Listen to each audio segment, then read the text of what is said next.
The internal rate of return or economic rate of return is a rate of return used in capital budgeting to measure and compare the profitability of investments.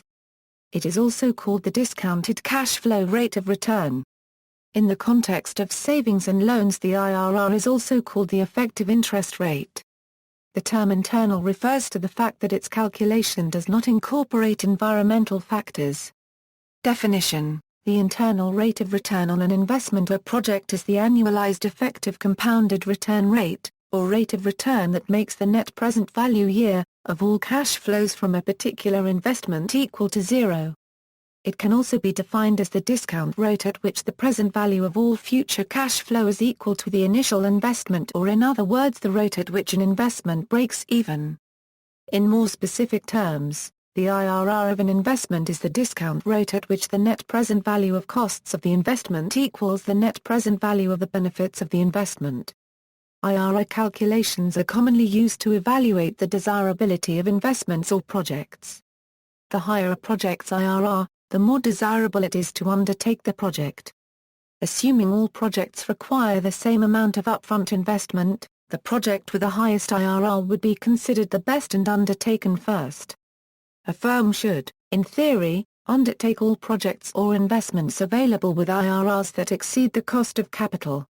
Investment may be limited by availability of funds to the firm and/or by the firm's capacity or ability to manage numerous projects. Uses of IRR: because the internal rate of return is a rate quantity, it is an indicator of the efficiency, quality, or yield of an investment. This is in contrast with the net present value, which is an indicator of the value or magnitude of an investment. An investment is considered acceptable if its internal rate of return is greater than an established minimum acceptable rate of return or cost of capital. In a scenario where an investment is considered by a firm that has shareholders, this minimum rate is the cost of capital of the investment. This ensures that the investment is supported by equity holders since, in general, an investment whose IRR exceeds its cost of capital adds value for the company. One of the uses of IRR is by corporations that wish to compare capital projects. For example, a corporation will evaluate an investment in a new plant versus an extension of an existing plant based on the IRR of each project. In such a case, each new capital project must produce an IRR that is higher than the company's cost of capital. Once this hurdle is surpassed, the project with the highest IRR would be the wiser investment, all other things being equal. IRR is also useful for corporations in evaluating stock buyback programs. Clearly, if a company allocates a substantial amount to a stock buyback, the analysis must show that the company's own stock is a better investment than any other use of the funds for other capital projects, or than any acquisition candidate at current market prices. Calculation: given a collection of pairs involved in a project, the internal rate of return follows from the net present value as a function of the rate of return. A rate of return for which this function is zero is an internal rate of return. Given the pairs where is a positive integer, the total number of periods, and the net present value, the internal rate of return is given by n. The period is usually given in years, but the calculation may be made simpler if is calculated using the period in which the majority of the problem is defined and converted to a yearly period thereafter. Any fixed time can be used in place of the present. The value obtained is zero if and only if the NPV is zero. In the case that the cash flows are random variables, such as in the case of a life annuity, the expected values are put into the above formula. Often, the value of cannot be found analytically. In this case, numerical methods or graphical methods must be used. Example: if an investment may be given by the sequence of cash flows, then the IRR is given by. In this case, the answer is 5.96%. Numerical solution: since the above is a manifestation of the general problem of finding the roots of the equation, there are many numerical methods that can be used to estimate. For example, using the secant method, is given by where is considered the th approximation of the IRR. This can be found to an arbitrary degree of accuracy. An accuracy of 0.00001% is provided by Microsoft Excel. The convergence behavior of the sequence is governed by the following: if the function has a single real root, then the sequence converges reproducibly towards. If the function has real roots, then the sequence converges to one of the roots, and changing the values of the initial pairs may change the root to which it converges. If function has no real roots, then the sequence tends towards plus a. Having one or when may speed up convergence of two. Numerical solution for single outflow and multiple inflows. Of particular interest is the case where the stream of payments consists of a single outflow, followed by multiple inflows occurring at equal periods. In the above notation, this corresponds to. In this case, the NPV of the payment stream is a convex, strictly decreasing function of interest rate. There is always a single unique solution for IRR. Given two estimates and for IRR, the secant method equation with always produces an improved estimate. This is sometimes referred to as the hit and trial method. More accurate interpolation formulas can also be obtained, for instance the secant formula with correction, which is most accurate when, has been shown to be almost 10 times more accurate than the secant formula for a wide range of interest rates and initial guesses. For example, using the stream of payments of 4,000, 1,200, 1,410, 1875, 1050 and initial guesses and the secant formula with correction gives an IRR estimate of 14.2% as compared to IRR equals 13.2% from the secant method.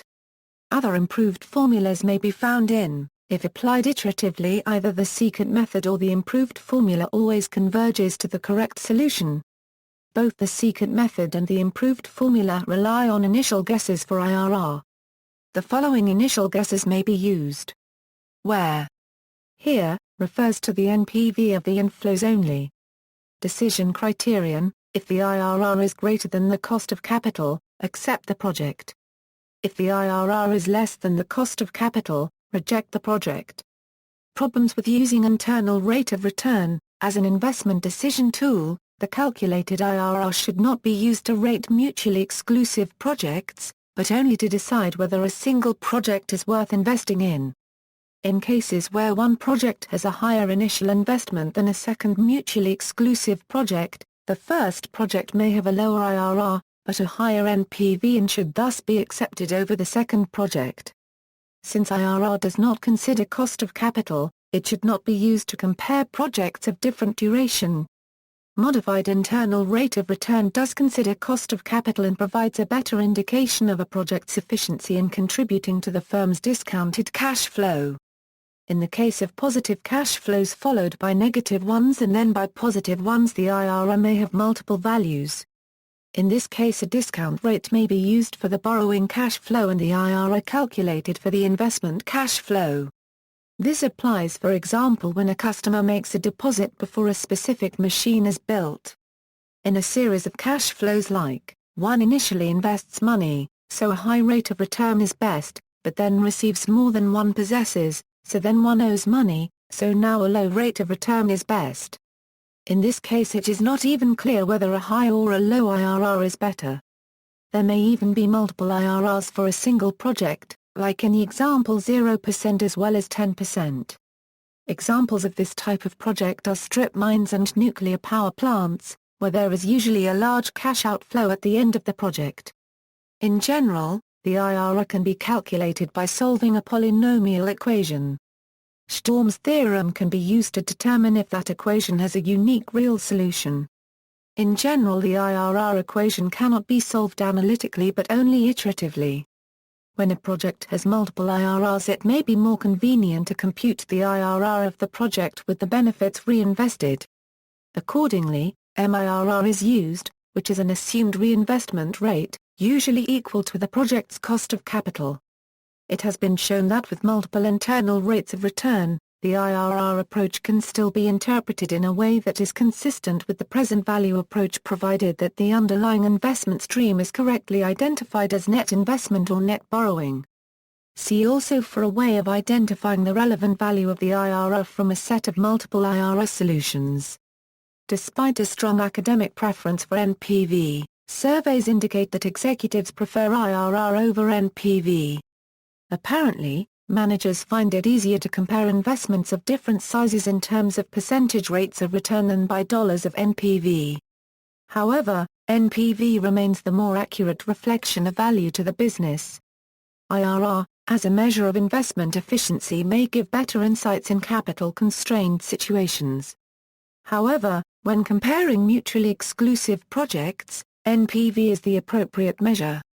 Mathematically, the value of the investment is assumed to undergo exponential growth or decay according to some rate of return, with discontinuities for cash flows, and the IRR of a series of cash flows is defined as any rate of return that results in a net present value of zero.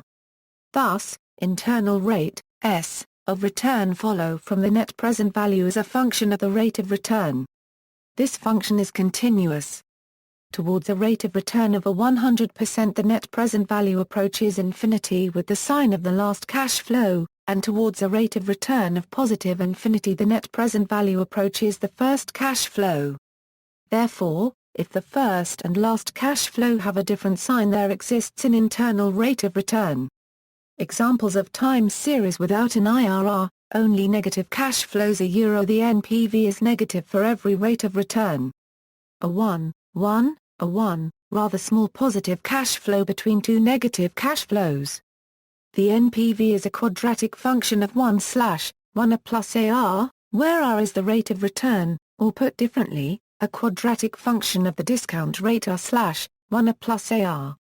The highest NPV is a 0.75, for R equals 100%.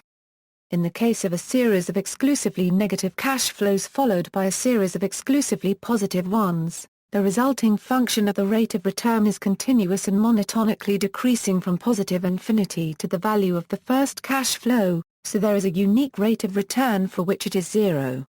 Hence, the IRR is also unique. Although the NPV function itself is not necessarily monotonically decreasing on its whole domain, it is at the IRR. Similarly, in the case of a series of exclusively positive cash flows followed by a series of exclusively negative ones, the IRR is also unique. Finally, by Descartes' rule of signs, the number of internal rates of return can never be more than the number of changes in sign of cash flow. The reinvestment misconception: it is often stated that IRR assumes reinvestment of all cash flows until the very end of the project. This is a misconception. There is no hidden reinvestment assumption associated with the calculation of IRR. IRR is the solution to the equation in the example shown above, nothing more, nothing less. The cash flows are static. The NPV is set at zero. There is only one unknown variable in the equation, R. This misconception likely stems from the MIRA concept, which allows for inclusion of a second, subsequent investment. If the reinvestment rate is set at IRR, the MIRR equals the IRR. This is hardly a surprise. Compounding cash flows and then discounting them using the same discount factor is obviously a zero-sum game. There are many, highly reputable sources arguing that there is a hidden reinvestment assumption in the IRR calculation. There are, however, also many sources disputing the so-called reinvestment assumption. See also, accounting rate of return, capital budgeting, discounted cash flow, modified internal rate of return, modified Dietz method, net present value, rate of return, simple Dietz method, references. Further reading, Bruce J. Fubel. Investment Performance Measurement. New York, Wiley, 2003. ISBN 0-471-26849-6, external links, Economics Interactive Lecture from University of South Carolina.